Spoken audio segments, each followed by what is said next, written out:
Hi hello నమస్తే welcome to our channel. So ప్రస్తుతం స్టూడియోలో మనతో పాటు ఉన్నారు స్పోకెన్ ఇంగ్లీష్ ఎక్స్పర్ట్ అండ్ అలాగే 28 ఇయర్స్ నుంచి విద్యావేత్తగా పనిచేస్తున్నారు. Is none other than Ashok Chakravarthy గారు. నమస్కారం అశోక్ గారు. నమస్తే. సార్ ఇప్పుడు సోషల్ మీడియా ఎక్కువైపోయింది. టెక్నాలజీ అందరికీ అందుబాటులో ఉంది. సో ప్రతి ఒక్కళ్ళు సెలబ్రిటీ అయిపోవాలి. ప్రతి ఒక్కళ్ళు ఇన్‌ఫ్లుయెన్సర్స్ అయిపోవాలి అని చూస్తున్నారు. ఈ సెలబ్రిటీ స్టేటస్ పిచ్చి ఎంత ముదిరిపోయింది మనుషుల్లో. యెస్. సెలబ్రిటీ స్టేటస్ అని మనం అనుకుంటున్నాం కదా! యాక్చువల్‌గా సెలబ్రిటీ స్టేటస్ అనంటే ఏంటంటే అది పాపులారిటీ. అంతే. యాక్చువల్‌గా నేను పాపులర్ అవ్వాలి అని అనుకుంటూ ఉంటాను. హ్మ్. చాలా మందిని చూస్తూ ఉంటే చిన్న చిన్న రీల్స్ ఏదో ఉంటాయి. 50 సెకండ్స్, 30, అవును. 55 సెకండ్స్ ఏదో చేసి 1 మినిట్ రీల్స్ అన్నీ ఏవో చేసి పెడుతూ ఉంటారనమాట. హ్మ్. వాళ్ళు అనుకుంటారు సెలబ్రిటీ స్టేటస్ మాకు రావాలి. ఈవెన్ దీంట్లో సోషల్ ఏదైనా ఛానల్ చూస్తుంటే కూడా ఫేమస్ అయిపోవాలని చెప్పేసి వాళ్ళు అలా చేస్తున్నారు. ఫేమస్ అయిపోవాలని అంటే వాళ్ళని ఎవరైనా సీరియల్ వాళ్ళు లేకపోతే మూవీ వాళ్ళు ఎవరో పిలుస్తారు అని చెప్పేసి వాళ్ళు చేస్తున్నారు అని చెప్పేసి చెప్తూ ఉంటారు.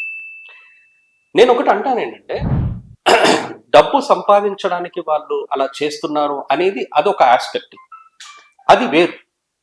కానీ సెలబ్రిటీ స్టేటస్ అంటే పాపులర్ అవ్వడానికి ఇలా చేస్తున్నారు అనేది అది ఎంతవరకు అది యూజ్ అవుతుంది, అది ఎంతవరకు హెల్ప్ అవుతుంది అనేది వాళ్ళకే తెలియాలి.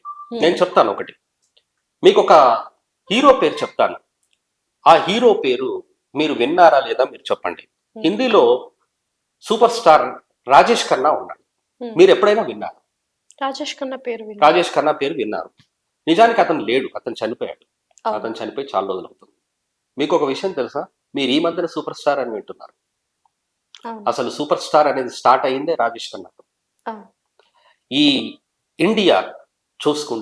ఇండియాలో చూసుకుంటే first super star, top star Rajesh ఖన్నానే. హ్మ్. అందరికంటే టాప్ లెవెల్లో ఉండేవాడు. అతను మూవీ సైన్ చేయడం కోసం ప్రొడ్యూసర్స్ అతనికి కాల్స్ చేస్తుంటే అతను కాల్ అవాయిడ్ చేసేవాడంట. కాల్ లిఫ్ట్ చేయకపోయేవాడంట. మేనేజర్ ఉంటారు కదా, మేనేజర్కి నేను లేనని చెప్పు.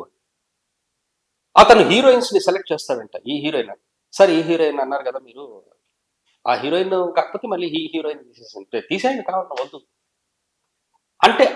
అది దేని వల్ల వచ్చింది? అతనికి సెలబ్రిటీ స్టేటస్ పాపులారిటీ వల్ల వచ్చిందా లేకపోతే వేరే దేని వల్ల వచ్చిందా మీరు చెప్పండి. హార్డ్ వర్క్ చేసి హార్డ్ వర్క్ చేశాడు, పాపులర్ గా అయ్యాడు, అతను పాపులర్. కానీ అతనితో నేను ఒక మూవీ చేస్తే బాగుండు అని ప్రొడ్యూసర్, డైరెక్టర్, హీరోయిన్ అందరూ అనుకునే వాళ్ళంట. అతని పాపులారిటీని చూసా ఇంకేం చూసా చెప్పండి? పాపులారిటీని చూసే కదా. ఓకే, అతను పాపులర్ అని ఒప్పుకుంటారు కదా. ఓకే, నంబర్ 1 సూపర్ స్టార్ ఉండే అతను రాజేష్ ఖన్నా. అంటే అఫ్ కోర్స్ దిలీప్ కుమార్ తర్వాత అనుకోండి, దిలీప్ కుమార్ అంతకు ముందు ఉండేవాడు. కాకపోతే సూపర్ స్టార్ అనే నేమ్ మాత్రం రాజేష్ ఖన్నాకు వచ్చింది ఫస్ట్. రాజేష్ ఖన్నా ఎంత టాప్ లెవెల్ స్టార్ అంటే ఆయన గనక ఎక్కడికైనా వస్తున్నట్టయితే అక్కడంతా మొత్తం ఎంటీ చేసేవారంట, ఎవరిని రానివ్వకుండా. ఎస్పెషల్లీ అక్కడికి ఎవరిని కూడా లేడీస్ ని అలో చేసేవారు కాదంట. లేడీస్ ఆయన మీద పడిపోతారు అని చెప్పేసి. తర్వాత ఒకానొక సందర్భంలో నేను విన్నాను, when he went to Nepal once and అతను ఏదో నడుచుకుంటూ వెళ్తున్నాడంట. అతని అడుగు పెట్టిన మట్టి ఉంటుంది చూడండి, ఆ మట్టి తీసుకొని కొంతమంది ఇంట్లలో పెట్టుకున్నారంట. నేను చదివితే ఏమైందంటే ఇప్పటికి కూడా వాళ్ళ ఇంట్లో ఉంది అని అన్నారు.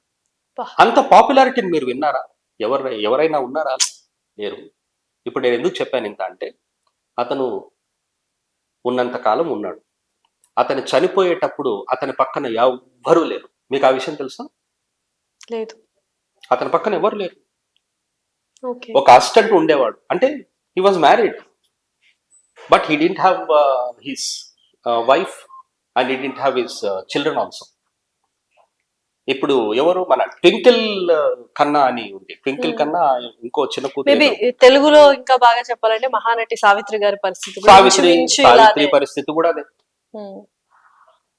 అయితే సావిత్రి విషయం ఏంటి అంటే, she didn't have any money. She dead poor అనమాట. She died poor. ఆమె పేదగా అయిపోయి చనిపోయింది. But Rajesh Khanna was not like that. Rajesh Khanna బాగా ఉన్నవాడే. సో ఏం చెప్పాలనుకుంటారు ఈ స్టోరీ ద్వారా? మాకేం చెప్పాలనుకుంటారు? మీరు అడిగిన ఇప్పుడు సెలబ్రిటీ స్టేటస్ అన్నారు కదా, అంత పెద్ద సెలబ్రిటీ అయి ఉండి ఏమొచ్చింది ఆయనకి అంటున్నా. వీళ్ళు ఇక్కడ ఈ రోజు సెలబ్రిటీ గురించి అని చూస్తున్నారు, నేను సెలబ్రిటీ అవ్వాలి, సెలబ్రిటీ అవ్వాలి. పాపులర్, చాలా పాపులర్ అయ్యారనుకోండి, ఏం చేస్తారు ఆ పాపులారిటీ? ఏం చేస్తారు? పాపులారిటీ వచ్చేసి ఏమైనా అతని చావకుండా అతన్ని ఆపిందా? అతను ఇల్ హెల్త్ అయి ఉండి అతను చాలా రోజులు బెడ్ మీద ఉన్నాడు, దాన్ని ఏమైనా తీసేసిందా? ఒక జబ్బు ఏమైనా వచ్చింది అనుకోండి, సెలబ్రిటీ స్టేటస్, పాపులారిటీ ఏమైనా ఆ జబ్బు రాకుండా చూస్తుందా? యాక్సిడెంట్ జరిగేది ఉంది అనుకోండి, ఏమైనా యాక్సిడెంట్ జరగకుండా చేస్తుందా? మీరు చెప్పండి. పాపులారిటీ ఏమి యూజ్ ఉండదండి.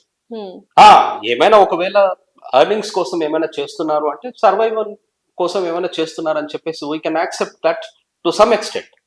But I don't believe in popularity. Popularity అనేది it is just waste of thing. Okay, thank you so much.